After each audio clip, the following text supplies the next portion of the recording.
sigue lento ya. Filosofía contemporánea, ¿no? Ya pasamos a la siguiente etapa. ¿Están viendo la presentación? Sí, ¿no? Ya. Entonces la filosofía contemporánea, llamada número 4, y decía que vamos a empezar con Hegel. Pero para entender este autor, que es bastante difícil, mejor vamos a ir al texto, a un texto que tenemos por acá, para hacer la explicación adecuada. Y luego ya volvemos a nuestro PPT. ¿Ya? Bueno, Jorge Federico Hegel. Ahí están los años que vivió, ¿no? Aquí se señala en esta pequeña lectura que su filosofía representa un sistema deductivo. ¿Qué significa que sea de cuestiones o de criterios generales? Y luego va con ello a examinar aspectos particulares, ¿cierto? Ese es lo deductivo, es decir, tiene ya ideas marcadamente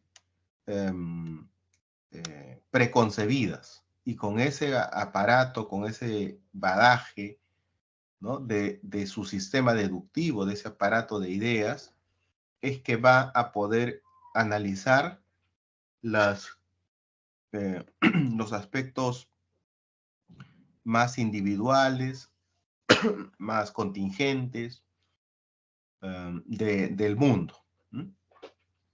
Cuyo objetivo es alcanzar un conocimiento absoluto. Esto es importante ir entendiendo sobre lo absoluto, ¿no? Todo en Hegel va a ser la búsqueda de lo absoluto. Como vamos a ver ahora, él dirá el espíritu o la idea absoluta, que quiere decir en realidad la totalidad de las cosas. En este caso, el conocimiento, ¿no? Fundado exclusivamente en premisas lógicas, de las que parte la razón.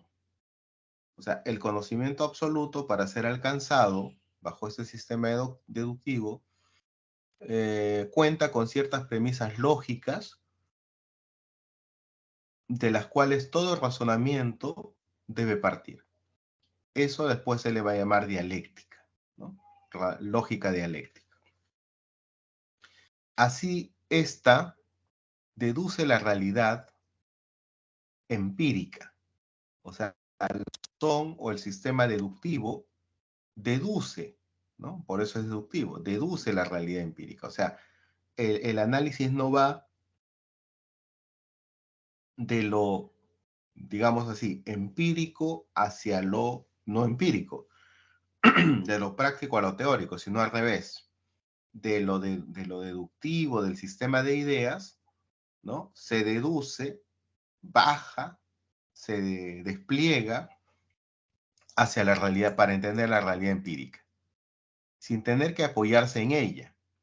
La realidad empírica no es la fuente de la razón, ¿no es cierto? No es la fuente de la razón o del sistema deductivo. Solamente es un accidente en el cual esa realidad empírica puede confirmar el sistema deductivo o la razón. Ya que la filosofía, según Hegel, debe caracterizarse por su autonomía, por su necesidad y universalidad, ¿no? El conocimiento filosófico debe ser autónomo de los sentidos, autónomo de lo empírico. Y cuando ya hemos explicado antes, necesario y universal, quiere decir que cuando es necesario es porque de todas maneras tiene que ser así. De ahí viene la idea de leyes científicas, la necesidad. La necesidad es algo que tiene que estar sí o sí presente. En cambio, lo contingente es algo que no puede estar necesariamente, ¿no?, presente. Por ejemplo, una mesa, ¿no? Para que exista la mesa, ¿es necesario que entendamos qué es mesa? O sea, el concepto, sí, por supuesto, ¿no? Puede haber mesas redondas, cuadradas, rectangulares, ¿no? De madera, de plástico, de metal, de una pata, de 4 patas, de 3 patas, de 2 patas. Todo lo que he dicho, aparte del concepto de mesa, es contingente, ¿cierto? O sea, no es necesario que tenga 1 o 4 patas, que sea de madera o de plástico, ¿no? Eso puede reemplazarse. En cambio, es necesario que sepamos qué es una mesa y para qué se usa, ¿no? Entonces, la filosofía hegeliana, autónoma de lo empírico, es necesaria y universal, porque su validez, según el autor, ¿no?, es de carácter mundial o universal, o sea, de todos, es generalizable. Alguien no puede tener otro concepto de las cosas, ¿no? También llega a ser un saber holístico, justamente, pues holístico, lo total. Holístico significa que comprende todo lo existente, ¿no? Pues ella misma concluye el todo como un idealismo absoluto. Entonces, esta idea racional se despliega, camina, digamos, se conduce hacia lo contingente, hacia la naturaleza, hacia lo empírico, y luego, ¿no?, se constituye como un todo absoluto, ¿ya? Por eso también se le llama a su filosofía idealismo absoluto. De esta manera, cualquier ente individual,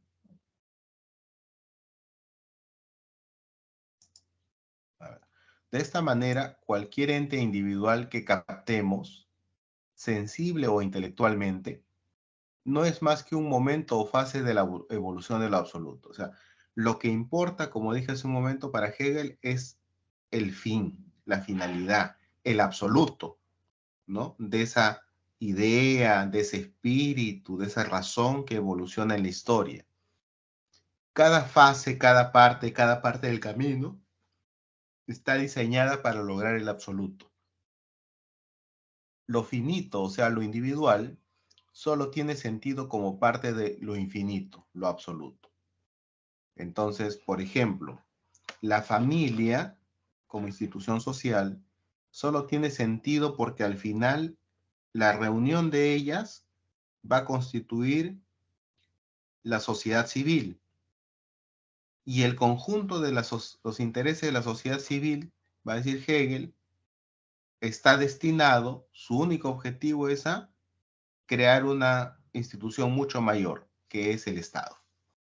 Entonces, digamos que la familia y la sociedad civil tienen su finitud, ¿no?, en ellas mismas, pero solo tienen infinito, o digamos un sentido infinito, cuando son o están diseñadas para que logren el Estado.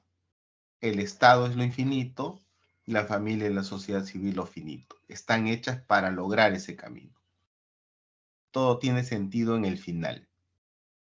Todo cuanto existe es constituyente, pues, del absoluto. Todo tiene, ¿no?, su destino en el absoluto. De manera que éste deja de ser algo trascendente o separado del mundo para llegar a la totalidad sintética de los entes. O sea, el absoluto no es solamente algo que hay que alcanzar y está más allá de lo accidental o de lo finito, sino que está presente conjuntamente con ellos. Esas partes del camino para lograrlo, lo total, lo absoluto, ahí también está implícito el absoluto, no está separado. Les voy a poner un ejemplo para que se entienda tal vez mejor. Cuando nosotros hablamos de Dios, o una de las versiones de Dios, es que es un ser trascendente a los hechos del mundo. Entonces, Dios no está presente en los hechos del mundo. Está solamente al final, ¿no?, a la espera de que los espíritus buenos vayan al reino, ¿no es cierto? Ya. Aquí no, ¿no? Aquí ya no se ve de esa manera, o no se vería. Suponemos que Dios sea el absoluto, ¿no? Sino que está en cada momento de la historia, ahí mismo implícitamente, ¿no? Ahí mismo, con los hechos, como él le llama, finitos, a su vez está lo infinito, porque está conduciendo hacia el final que debe llegar todo lo finito. Hegel concibe la realidad de manera incesante, ¿no?, o en incesante movimiento dialéctico, ¿no? ¿Qué cosa es el movimiento dialéctico? Un movimiento contradictorio que no tiene fin, o digamos que está en constante movimiento. Todo el tiempo es movimiento y cambio. Eso es lo dialéctico. Que transcurre por necesidad. Ya habíamos hablado de lo que es lo necesario, ¿no? Por lo tanto, sea en el ámbito de la naturaleza, en el orden social, nada de lo acontecido, tanto en la naturaleza o en la sociedad, es contingente, o sea, innecesario, ¿no? Casual o injusto. No existe el azar. El devenir de las cosas, la historia de las cosas en la naturaleza y la sociedad, tiene una finalidad, la cual es que la razón, ya saben, razón, espíritu, idea, alcance el saber absoluto.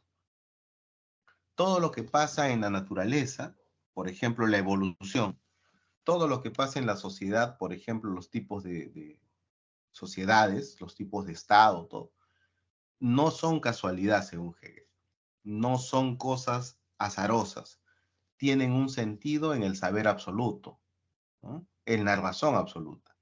Es decir, la comprensión de todo lo real como necesario. Todo lo real, por lo tanto, es necesario, ¿no? De esto se deduce que todo lo real es racional, o sea, todo lo que existe obedece a la razón, a esa razón que quiere lograr lo absoluto, y todo lo racional a su vez es real, porque acabo de explicar que no está separado lo finito de lo infinito, conforman una unidad dialéctica justamente, contradictoria y a la vez que le da movimiento. Porque la razón puede explicar cualquier realidad existente y porque la idea originada en la razón posee realidad. Por otro lado, Hegel considera que la historia es el proceso de desarrollo de la libertad. Ya esa es la historia humana. O sea, lo mismo que hemos visto, pero ya en la historia humana. Entonces, ¿qué sería el absoluto en la historia humana? La libertad. ¿No? Considera que la idea espíritu o absoluto pasa por diferentes fases históricas. La historia universal es un conjunto de fases o épocas históricas que se van sucediendo dialécticamente en un progresivo avance hacia la realización de la libertad a través del Estado. Entonces, el absoluto, lo infinito en la sociedad humana es la libertad. ¿Cuál es el mecanismo para lograrlo? El Estado, ¿no? Y este Estado pasa por varias fases hasta llegar a un verdadero Estado que genere una auténtica libertad y el absoluto logre consagrarse, digamos así, ¿no? Asimismo, este no debe ser entendido como aquel que restringe la libertad. O sea, según Hegel, no debe considerarse al Estado como algo que restringe la libertad de los individuos, como va a creer Marx, ahora vamos a ver, ¿no? Sino más bien como el único medio para garantizar que estos vivan en libertad dentro de un orden establecido, ¿no? Entonces, para él el Estado es la máxima realización de la forma humana de relacionarse, porque mediante él se puede obtener la libertad, o sea, el espíritu absoluto. ¿Preguntas? ¿Se entendió, digamos, lo esencial? ¿Sí? Voy a ponerlo en resumen de otra manera, a ver si de esa manera se puede entender. Para Hegel, que es un filósofo muy complicado, insisto, y es muy difícil poder hacerlo entender en una fracción de una clase, la cuestión es la siguiente para él, ¿no? Para él primero es el espíritu, no es la materia, ¿ya? El espíritu es lo primero. El espíritu es lo que crea todo. Él le llama espíritu, le llama idea, le llama absoluto. Cualquiera de esos significa lo mismo. Es como, digamos, Dios, ¿ya? Vamos a ponerlo de esa manera para que se entienda mejor. Ese espíritu, esa idea, ¿no? Ese absoluto, ese Dios, por sí mismo va a desplegarse. O sea, ¿qué quiere desplegar? Se va a desarrollar, ¿no? Y de espíritu puro va a devenir en naturaleza. Por eso decía, el absoluto no está separado de lo contingente, es a la vez la misma naturaleza es el espíritu absoluto que se despliega, ¿ya?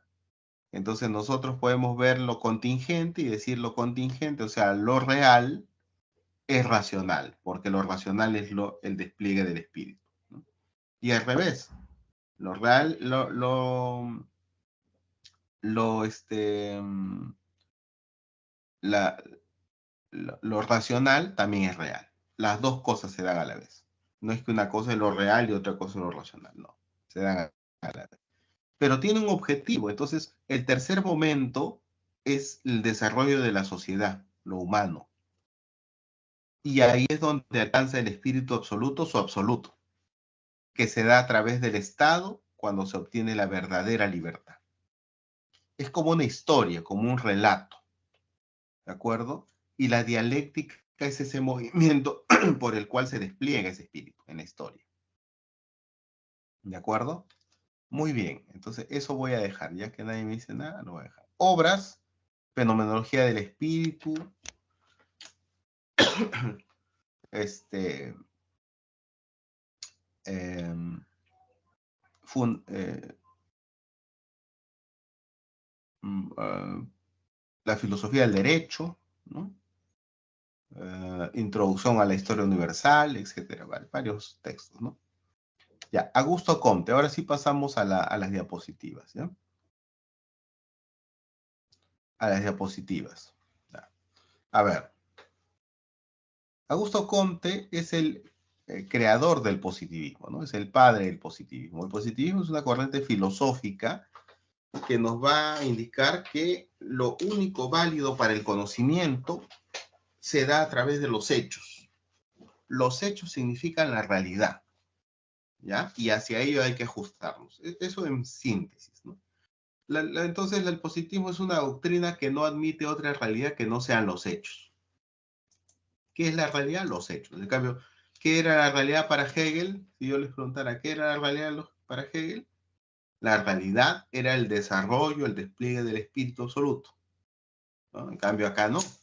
Los hechos. Ahí no sabemos si hay un espíritu, eso no importa para Comte. La realidad, ¿qué cosas son? Hechos y relaciones de hechos. Nada más, lo que uno puede. ¿Y qué cosa es un hecho? Algo que acontece y puede ser captado por nuestros sentidos. A eso le llamamos realismo. Entonces, cuando hablamos de realismo, lo que nos estamos dando cuenta es que es una simplificación bastante ordinaria, ¿no? De la problemática de lo que existe, ¿no? Pero para los positivistas es eso, pues. Rechaza el conocimiento metafísico, evidentemente, pues si las cosas son hechos, lo que podemos entender por realidad, y esa es la realidad, perdón, lo que podemos entender los hechos por los sentidos, y eso es la realidad y da paso al realismo, entonces lo que está más allá de los hechos no tiene por qué ser considerado conocimiento, porque no son percibidos, ¿no? También el positivismo rechazó la posibilidad de obtener conocimientos absolutos. En ese sentido es un poco relativista. ¿Qué quiere decir? Pero si acá parecía tan seguro, ¿no? El positivismo. Bueno, lo que quiere decir, ¿no? Que si lo absoluto está en el campo de lo metafísico, entonces el conocimiento no puede ser absoluto. El conocimiento es sobre los hechos. ¿Los hechos es la totalidad de las cosas? No sabemos, pero vamos a suponer que sí. Eso es lo que nos interesa. La realidad está compuesta de hechos y relaciones, nada más. Eso será todo lo existente, no nos interesa, ¿no? Dirá Comte. También el positivismo tiene fines utilitarios. Es muy práctico. Por ejemplo, para la ciencia, ¿no? No ve que no entra en una discusión de lo metafísico o, como diría Kant, del nómeno, ¿no? Por eso es muy práctico el positivismo. Y es lo que fundamenta hasta el día de hoy a la ciencia, ¿no? También va a hablar de los tres estadios, o la ley de los tres estadios, o la ley del progreso. Cuando uno habla de progreso, implícitamente está hablando que las cosas se desarrollan siempre hacia un camino positivo, o por un camino, por una senda positiva, para lograr algo mejor. Ya, eso es progreso. Entonces, según Comte, habrá 3 estadios que van de lo más elemental o digamos en cuanto al conocimiento más básico hasta el más elevado, que es al que debemos aspirar. Entonces, el primero es el estadio teológico, también llamado religioso. Predominan, dice Comte, las explicaciones de tipo religiosas y mágicas, o míticas, ¿no? Para dar cuenta de los acontecimientos y sucesos del mundo. O sea, el hombre dice es un ignorante, ¿no? Y entonces da este tipo de explicaciones para las cosas. Luego viene el estadio metafísico. Las explicaciones son metafísicas o de carácter filosófico, para referirse a los acontecimientos y sucesos del mundo. O sea, ya hay una complejidad racional, ¿no? Sí, racionalmente se dan respuestas. Pero hay uno más elevado, que es el estadio positivo o científico también llamado. Las explicaciones son de carácter solamente científico para saber explicar lo que sucede en el mundo. ¿Ve? Entonces, habríamos dejado lo más elemental, ¿no? Y se llegaría al estado positivo, estadio positivo, que coincide con la sociedad industrial y el estado capitalista, ¿no? Eso es lo que decía Comte. ¿Ah? Ahora entramos a Marx. Profesor, Sí, ¿podría ser un adelante. ejemplo, por favor, de cada estadio?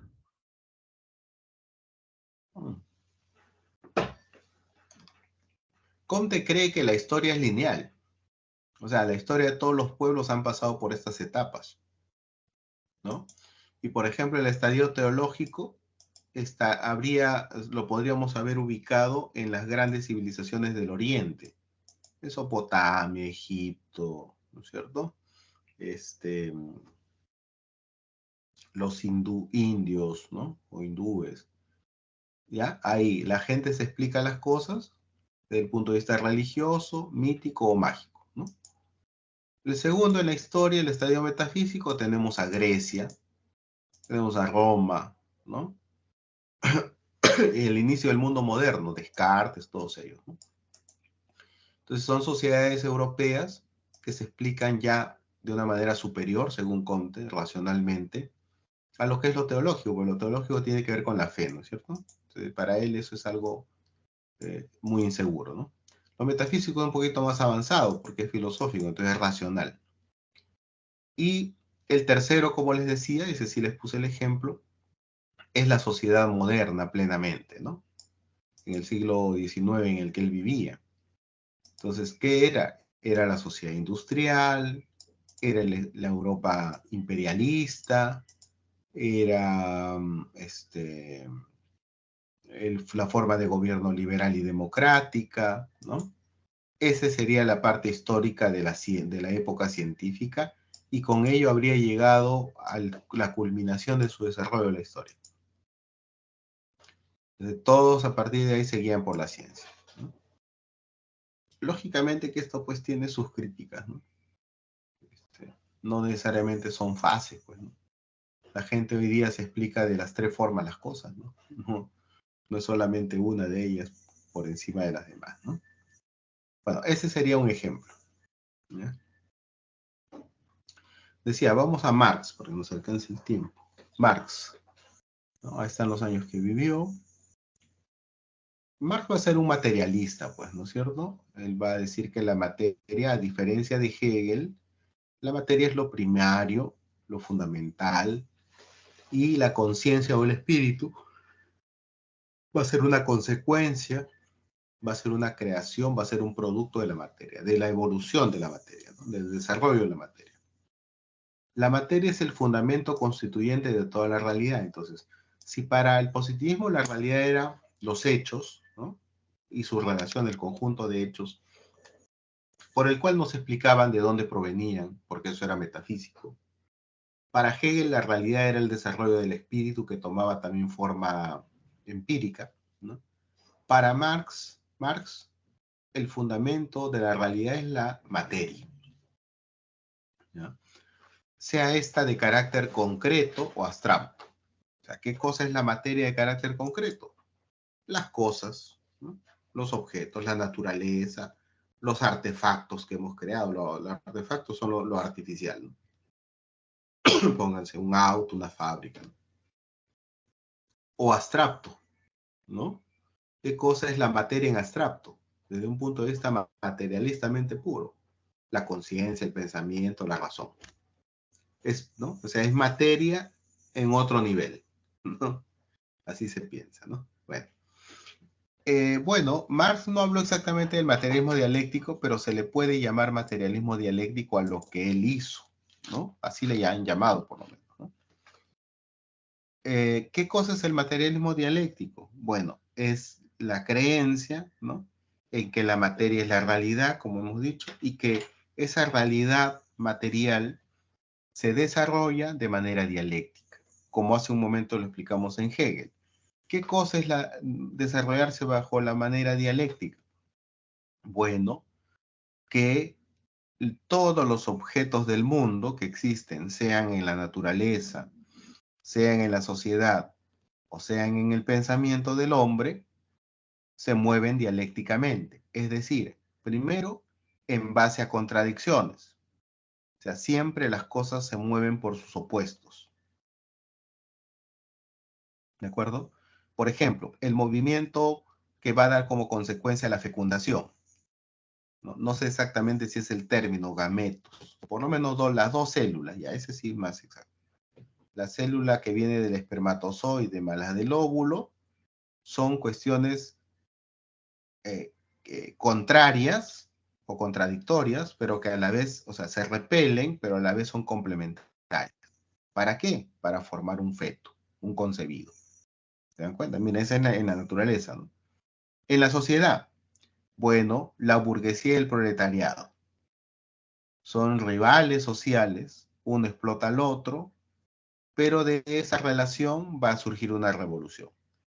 Eso es, digamos, la contradicción dialéctica. A la vez de esa contradicción, la dialéctica también significa movimiento. Pero no piensen en movimiento solamente como el desplazamiento mecánico de las cosas. ¿Qué cosa es el desplazamiento mecánico? Bueno, que yo camino, que muevo el brazo. No piensen que es el único tipo de movimiento. Existen múltiples formas de movimiento. Movimiento atómico, movimiento celular, ¿de acuerdo? Etcétera, etcétera. Entonces, cuando el materialismo dialéctico habla de movimiento, está hablando en el sentido amplio del movimiento. Entonces, ese ejemplo que les he dado de la unión de las células para concebir algo o de la lucha que tienen, la llamada lucha de clases entre los burgueses y los proletarios, ese es movimiento, ¿ya? Dinámica. Y en tercer lugar, ¿no?, la dialéctica significa que hay cambio.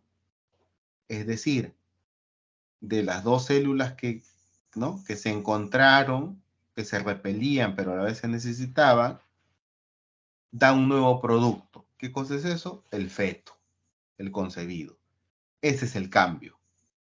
Y el cambio alberga lo anterior, ¿eh? Porque esas células originales se disuelven genéticamente en el feto. O sea, miren, miren cómo es el pensamiento dialéctico. Están y no están. Ya no están como en el origen, pero le han dado fundamento al siguiente, al feto. Igual en la sociedad.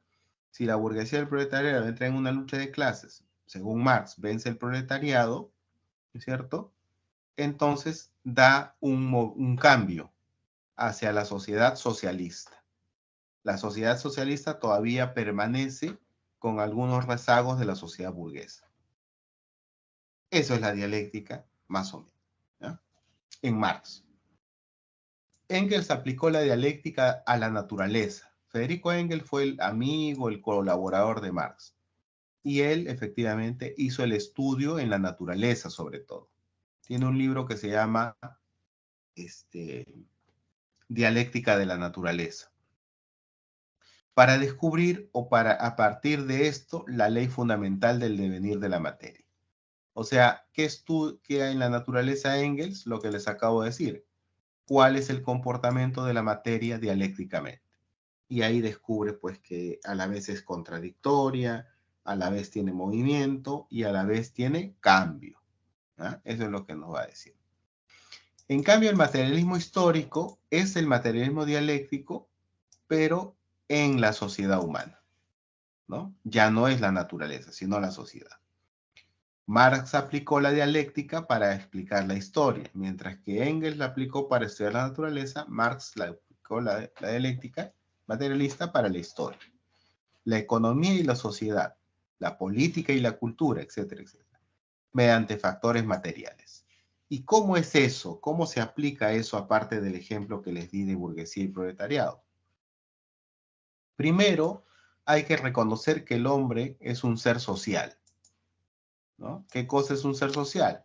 Según el marxismo, el ser social significa que es un hombre que trabaja, que produce, a diferencia de los animales o las naturalezas que no hace eso. De acuerdo con Marx y Engels, los animales, las plantas solamente viven de lo que les brinda la naturaleza. El hombre, en cambio, al ser social, transforma el medio en el que vive a través de instrumentos o herramientas de trabajo. Y con ello, a la vez, construye la sociedad. La sociedad no es algo natural. La sociedad es algo artificial que el hombre construye fundamentalmente en base al trabajo. El hombre mismo se hace ser humano y deja de ser simio, por llamarlo de esa manera, o un antropoide, a través del trabajo, creando herramientas que intermedien entre él y la naturaleza. Pero en esa relación hombre-naturaleza, el ser humano a su vez está creando la sociedad, algo artificial, que modifica la naturaleza, que transforma la naturaleza a su bienestar del hombre. La transforma para él, ¿no? Eso significa que el hombre es un ser social, que es práctico, o sea, praxis activo, transforma su realidad. El ser humano no se queda, ¿no? Como un ser cualquiera de la naturaleza, transforma, acabamos de decir, ¿no? ¿Con qué? Con el trabajo. Y a la vez se transforma a sí mismo, ¿no? Resultado de las relaciones, también el hombre es el resultado, por lo tanto, de las relaciones sociales de producción. ¿Por qué? Porque las relaciones sociales de producción van a dar una forma, un tipo de sociedad, donde van a haber clases dominantes y clases dominadas. Por eso es el resultado del propio hombre, de su propia actividad, ¿no? Y bueno, a ver, acá tenemos algo más. Para Marx va a haber una estructura económica, las relaciones económicas de producción, ¿no? El trabajo, en otras palabras. Eso va a dar, según sea el tipo de sociedad que tenga relaciones económicas, vamos a pensar, ¿cómo sería la estructura económica en el esclavismo? ¿No? El trabajo de unos hombres y el descanso de otros. Unos son amos, otros son esclavos, unos son dueños, otros son cosas, ¿no? Cada uno en su lugar. El esclavo no puede pasar a ser señor, ni el señor en volverse esclavo, ¿no? La estructura económica esclavista va a generar, según Marx, una superestructura ideológica. O sea, ¿qué es una superestructura ideológica? Se va a generar un conjunto de ideas sobre la vida del ser humano en base a la estructura económica. Lo que les decía, pues, si yo nazco y veo que tengo esclavos, ¿qué idea, qué ideología de las cosas voy a tener? Que hay seres humanos que son esclavos, pues, ¿no? Y que yo soy superior a mi esclavo y que tengo derechos y mi esclavo no. O sea, todo eso que acabo de decir es ideología, ¿no? Eso es ideología. Hacer una idea de las cosas. ¿Puede ser equivocada? Sí, pero es lo que hay, ¿no? Es como ahora, ¿no? La ideología, que algunos dicen, sobre esta economía, este mundo en el que se ha hecho, hay una ideología de género, ¿no? Y otros dicen, hay una ideología del negacionismo, ¿no? Bien, esa ideología, esa superestructura ideológica, va además tener una relación. La estructura económica va a llamarse ser social, o sea, lo real, la materia, ¿no? Las relaciones económicas, las relaciones sociales de producción. Y en cambio, la superestructura ideológica va a ser la conciencia social, las formas de pensar la sociedad. Son diversas, ¿no? El ser social determina la conciencia social, o sea, de acuerdo a cómo sean las relaciones económicas de producción o el ser social, de la misma manera va a formarse la conciencia social, ¿no? Según Marx. Entonces, si por ejemplo nuestra familia es obrera, se supone que la conciencia que va a producir es en favor de la clase obrera. En cambio, si nuestra familia es empresaria, la conciencia que va a formar socialmente es la de un empresario, ¿no? Pero vemos que no necesariamente pasa eso, ¿no? Hay pobres que alaban el sistema de dominación. O sea, hay pobres que han asumido exactamente su rol pasivo, ¿no? Prácticamente de esclavos, ¿no? Entonces, alaban el sistema. Y hay ricos que tienen sensibilidad social y benefician al pobre, ¿no? Pero bueno, en fin, ese ya es un análisis, ¿no? Acá hay otro ejemplo de dialéctica, ¿no? Por ejemplo, burguesía y proletariado. La burguesía es la tesis, o sea, una afirmación. El proletariado es una antítesis, o sea, una negación de la tesis, una negación de la burguesía. Y las dos, en su encuentro a través de la lucha de clases, van a formar una síntesis. ¿Qué cosa? El proceso revolucionario. Una nueva cosa, una nueva cualidad. Y aquí hay una famosa frase de Marx que dice: los filósofos han tratado de interpretar de diversos modos el mundo, pero de lo que se trata es de transformarlo. No solamente hay que entenderlo, o sea, no dice que no hay que entenderlo, ¿no? Hay que entenderlo, pero también transformarlo, ¿no?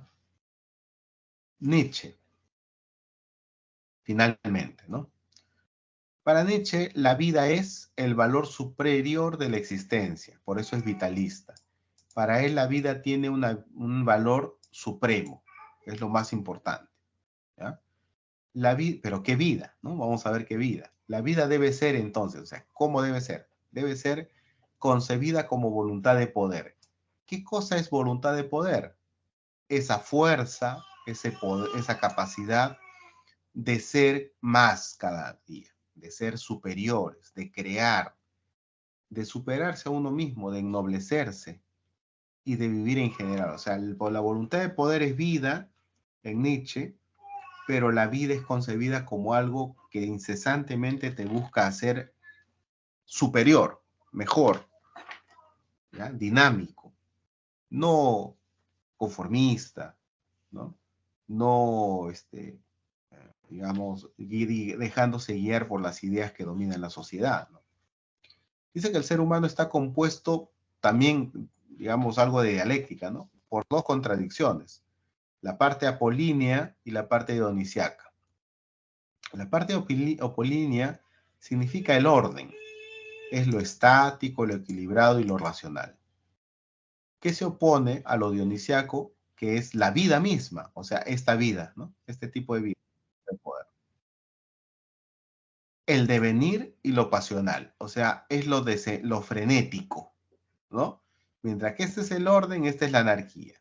Mientras que esto es lo estático, este es lo dinámico. Mientras que lo apolíneo es la estabilidad, ¿no? La cordura, lo dionisiaco es lo frenético. Pero dentro de ellas dos, lo más importante o lo principal es principal fundamento de la vida, ¿no? Es lo dionisiaco, principal fundamento de la conducción humana en general. Lo dionisiaco es lo auténticamente humano. A eso hay que aspirar nuevamente, dice Nietzsche. Ambos son necesarios, pues la vida sin uno de ellos se romperá por completo. Pero ¿cuál es lo fundamental y lo dinámico, lo que debe comandar? Lo dionisiaco, dice Nietzsche. Justamente lo apolíneo ha venido a contaminar lo dionisiaco. Entonces Nietzsche dice, va a hacer una crítica radical a la cultura occidental. ¿Por qué? Porque él le va a echar la culpa de que ya el hombre no es dionisiaco, ¿no? Ya no es verdadero hombre con voluntad de poder o voluntad de vida, porque la cultura occidental se ha contaminado, ¿no? ¿Con qué se ha contaminado? Con la metafísica, la religión y la moral cristianas. Occidente ha muerto, Dios ha muerto, eso significa. la, la, la,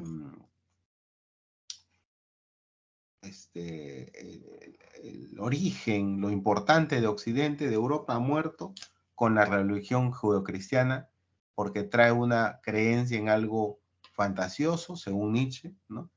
Y predica una religión de esclavos, una moral de perdedores, que es justamente lo contrario a lo que él predica.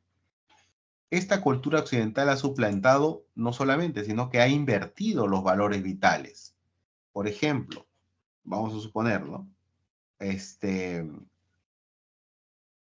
la religión judeocristiana tiene como virtud de la mujer, estoy señalando ya un ejemplo, ¿no? Tiene como virtud en la mujer la virginidad, ¿no? Ya, eso no es vital, dice Nietzsche, ¿no? No, eso no es un valor, ¿no? Más bien lo contrario, ¿no? Por eso dice, negando de esta manera los instintos humanos. En vez de hacer como lo haría, digamos, la voluntad de poder, desenfreno quiere decir quitar el freno, ¿no? Quitar el freno a los instintos, ¿no? Lo que hace la religión judeocristiana es reprimir los instintos, ¿no? Entonces dice, no, hay que pues, soltarlos, ¿no? Distingue dos tipos de hombres por eso, ¿no? Ya de acuerdo con esto que hemos explicado. El siervo o esclavo que es débil, el señor que es fuerte. Los siervos son vulgares, resentidos y miserables, ¿no? Los valores de los siervos se han impuesto.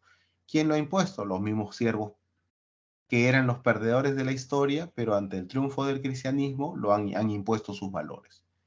Entonces, ser apacible, ser honesto, ser caritativo, ahora es un valor cuando en realidad, según Nietzsche, para su forma de ver, eso es debilidad. En cambio, el Señor es superior, libre y creativo. Por eso, este de aquí también es llamado superhombre. Hay que volver al superhombre, ¿no? Eso es lo que nos va a decir Nietzsche. Hay que volver al superhombre, ¿ya? A ver, creo que nos hemos pasado de...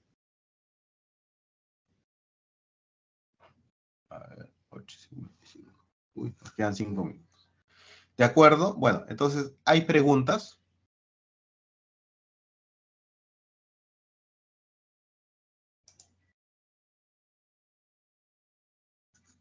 A ver, creo que aquí hay algunas... Sino que esto está más lento, ¿no? Estoy dejando de compartir. A ver, ¿qué decían ahora? A ver. Jean-Pierre. Jean-Pierre dice, profesor, ¿podría poner la diapositiva donde está Hegel y la que sigue después de ello, donde dice síntesis, por favor? Ah, ya, ahorita vamos a ver eso. Bueno, pues no nos va a quedar, solo nos va a tener que dar las respuestas. Sí, ya. Entonces, sí, voy a tener que darle solamente la respuesta de los ejercicios. Este de acá, que vamos a ver ahora, que está Jean-Pierre solicitando, ¿no? Lo habíamos señalado cuando explicamos Hegel, pero no lo habíamos visto. Este es más o menos todo lo que explicamos, ¿no? Pero acá hay un gráfico, si es que ya lo están logrando ver, hay un gráfico que dice dialéctica hegeliana, que es lo mismo que he explicado de Marx, ¿no? Pero sin figuritas, ¿no? Sin figuritas. Eso también es algo que ustedes les recomiendo, deben aprender. Este tipo de imágenes, las diapositivas, qué sé yo, si bien según la educación actual benefician la atención y todo lo demás, también son perjudiciales para el nivel abstracto, porque uno abstrae cuando no ve, abstrae cuando empieza a imaginar, ¿no?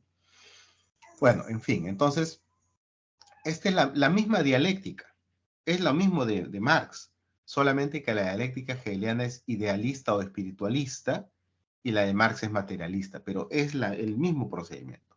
¿Qué les había dicho? La dialéctica es la forma de existir el mundo, ¿no? La cual tiene tres elementos. contradicción, movimiento y cambio. Y aquí lo vamos a ver. La dialéctica genera contradicciones, tesis y antítesis. Esa es una contradicción, afirmación y negación.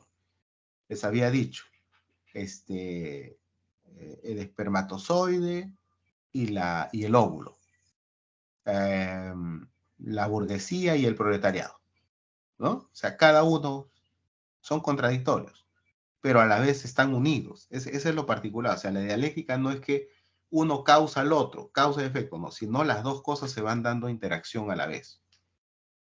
Entonces, esto produce un movimiento. O sea, la unión de estos produce un movimiento dialéctico, justamente se llama, porque es contradictorio.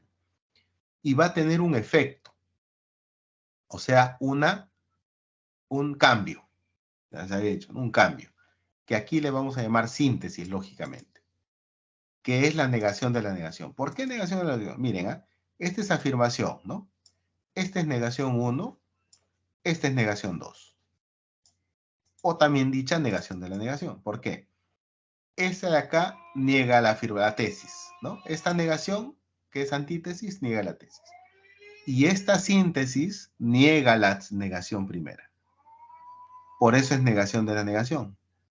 Esta niega esta. Y esta niega esta. ¿Qué significa negar? Negar significa eso. Dar movimiento y cambio.